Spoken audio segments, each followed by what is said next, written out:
Thank you, everybody, for coming. Welcome, everyone, to the National Rally to Protect America's Wolves. Thank you for being here for America's wolves and for our country.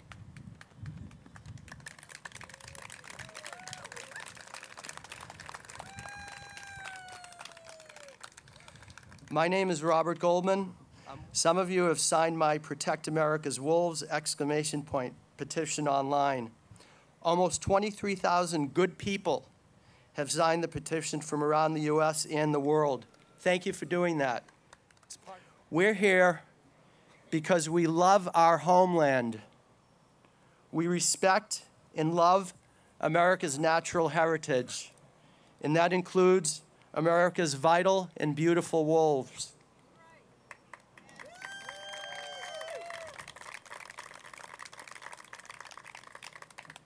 We believe that decency, respect, and coexistence can and must be the new American way. The National Rally to Protect America's Wolves is a grassroots created demonstration and rally. Once again, in this country, wolves are being unjustly persecuted and cruelly massacred in Idaho, Wyoming, Montana, Wisconsin, Minnesota, Alaska, and elsewhere. The mission of this rally is to unite wolf and wildlife defenders from around the country and demonstrate to our nation's leaders that an enlightened, decent, and humane majority of Americans respect honest science and ecology. And we are demanding federal protection for America's wolves under the Endangered Species Act in every state throughout their historic range.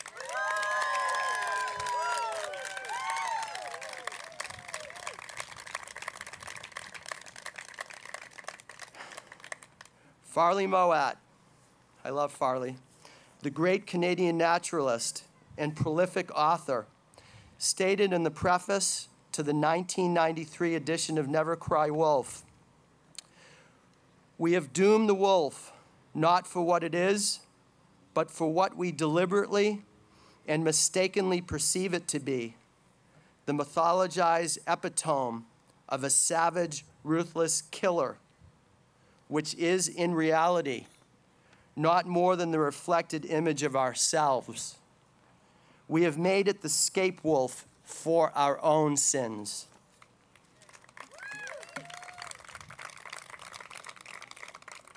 We are here to remove the doom that humanity has unjustly placed upon them.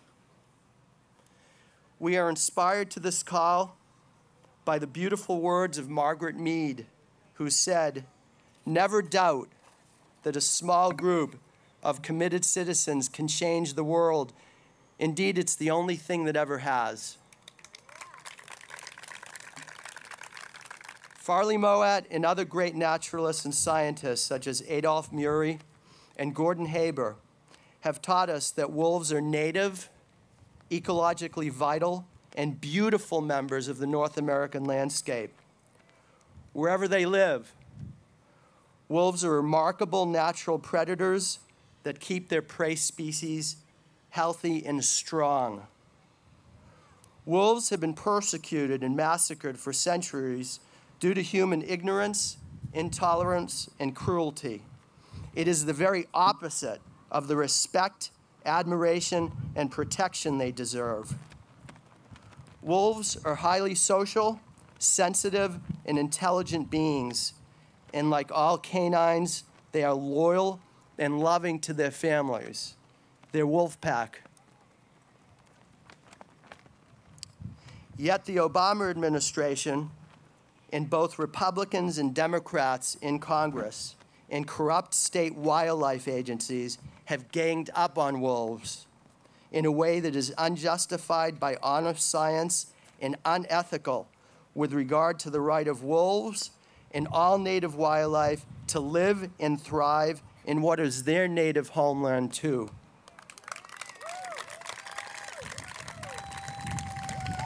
But this letter is from the group of 16 They're wolf biologists and conservation scientists. They're some of the top wolf biologists in all the country. But this is what the scientists had to say.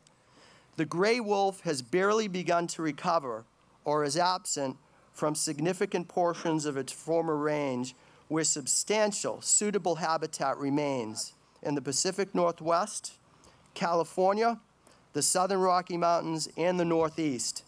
It also fails to consider the importance of these areas to the long-term survival and recovery of wolves, or the importance of wolves to the ecosystem of these regions. Now, what's remarkable is that this draft rule to further remove federal protections was based on these scientists, and they're saying, cut the crap. That's not what we said.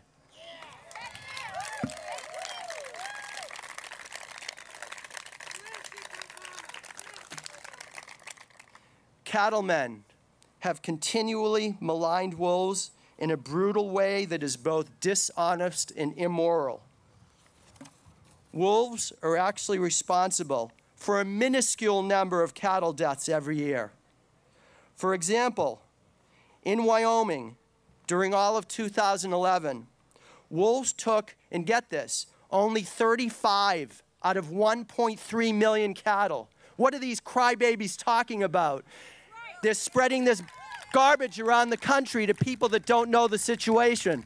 People that don't know about wolves and cattle think that tens of thousands or millions of them are destroying cattle. It's a lie.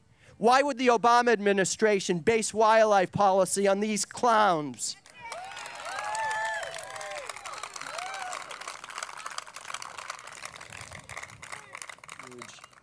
Non-native cattle are often unsupervised on public lands that should be safe havens for all of America's native wildlife. In Montana, the numbers are similarly negligible. 74 cattle taken by wolves out of 2.5 million.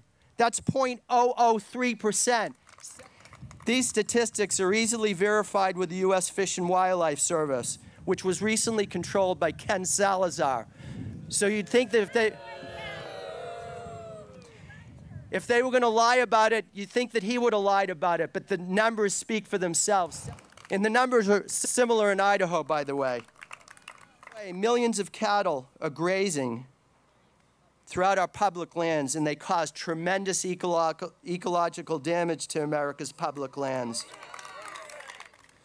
Many elk, deer, and trophy hunter lobby groups have pushed similarly false anti-wolf propaganda. Some of these groups claim that wolves decimate prey species and leave little for human hunters. What a bunch of garbage that is. For instance, in Montana, according to the Montana Division of Fish, Wildlife, and Parks, there were 90,000 elk before wolves began returning to the state on their own from Canada. That same state agency now estimates the elk population at 140,000. State wildlife officials there and in other Rocky Mountain states are currently pleading with hunters to kill more elk, by the way, as there are now too many, with all these wolves that are supposedly decimating the prey species. So much for this false accusation that wolves decimate their prey. Again, why is President Obama, a Democrat, and the other Democrats in Congress that went along with this, why are they basing our American wildlife policy on what the cattlemen and the sport killers are saying? They're lying about this animal.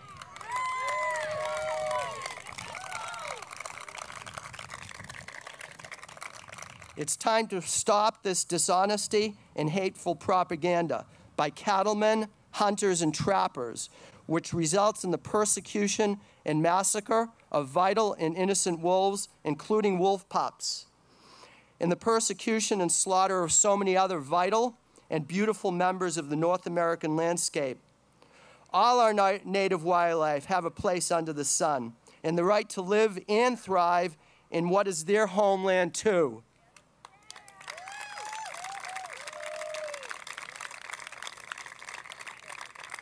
We are a richer and more beautiful country because of them. It's time for federal and state wildlife agencies to change with the times instead of serving killers and animal abusers.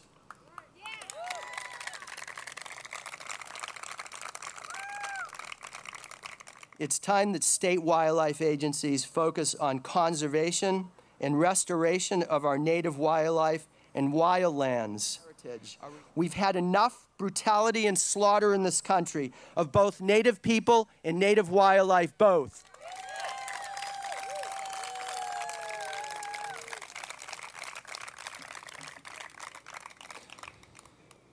Mahatma Gandhi said, "The greatness of a nation and its moral progress can be judged by the way its animals are treated." I hold that the more helpless a creature, the more entitled it is to protection by man from the cruelty of humankind. Martin Luther King has said many such things about people and animals too. Why don't you listen to them?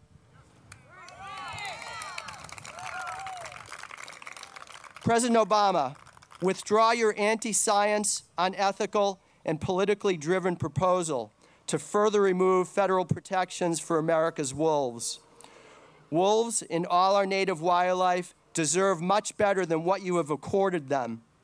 Listen to and heed the decency and goodness of the American people. Do this for the natural heritage of our country, for the American people, including our children. Place America's wolves back on the endangered species list where they belong, everywhere.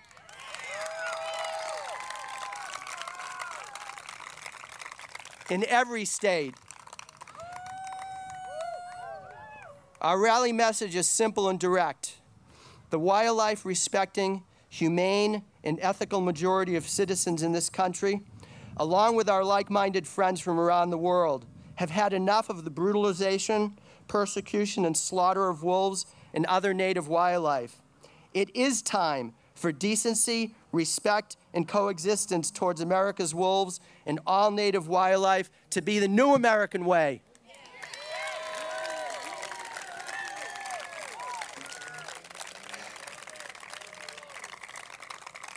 Thank you.